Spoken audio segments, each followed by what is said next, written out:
Governors have been tasked to constitute committees that will ascertain payable pending bills in the counties. Speaking after a meeting with county governors, Deputy President Rigathi Gachagua said that the governors have 2 weeks to verify their bills and make payment plans. As Tess Njenga now reports, the Intergovernmental Budget and Economic Council has come up with several resolutions pertaining the county governments. Deputy President Rigathi Gachagua has given governors liberty to verify their pending bills by appointing a committee that will sit and make a decision on ineligible pending bills. Pending bills were defined as valid invoices properly delivered and are outstanding at the end of a financial year. The process to ascertain payable bills has been allocated 2 weeks and 1 more week for negotiation between the Controller of Budget and the counties. Many governors have found huge bills that cannot be explained and that have no supporting documents, and they are not legally bound to honor such bills because they will be held accountable if they pay bills that are not supported and that were not procured in a regular manner. We have therefore, the meeting has mandated governors to constitute committees to interrogate all the bills and ascertain the ones that are payable.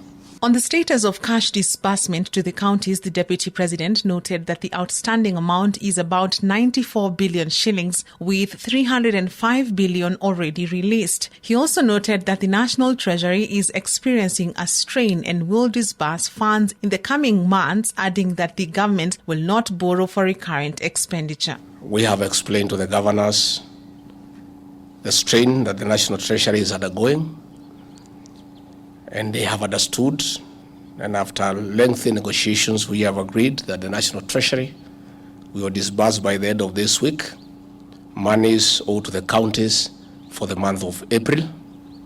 We have further agreed that by 19th of June, the money owed to the counties for the month of May will be disbursed. Meanwhile, the IBEC meeting has determined that the Equalization Fund appropriation bill before Parliament be evaluated. Governors have raised issues that there are some counties that have similar climatic conditions as to those that are benefiting and they were left out. We have agreed that there will be a meeting to interrogate and review the criteria that was used to identify those counties that should be beneficiaries of the Equalization Fund, with a view of ensuring there is fairness and equity.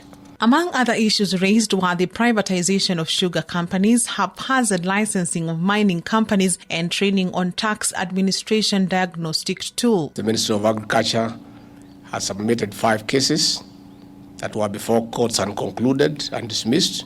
3 are still pending. Again, the Ministry of Agriculture has considered that through public participation,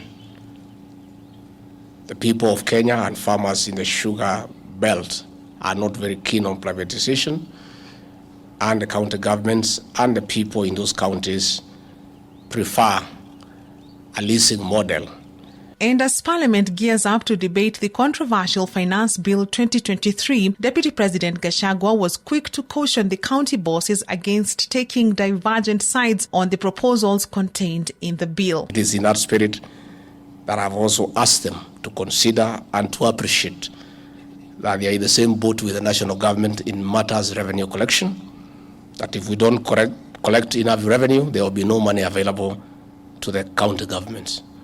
So we have requested them, even as others criticize measures that have been taken in the finance bill, the governors should be cautious of joining the choir, because if we don't collect enough revenue, they are the ones who will be having a problem because there will be no money for disbursement.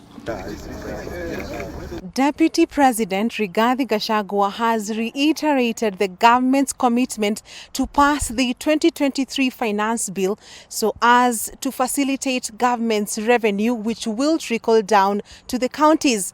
He has also maintained that the government will not borrow any further so as to maintain recurrent expenditure. Reporting for Hope TV News Watch, I'm Tess Njenga.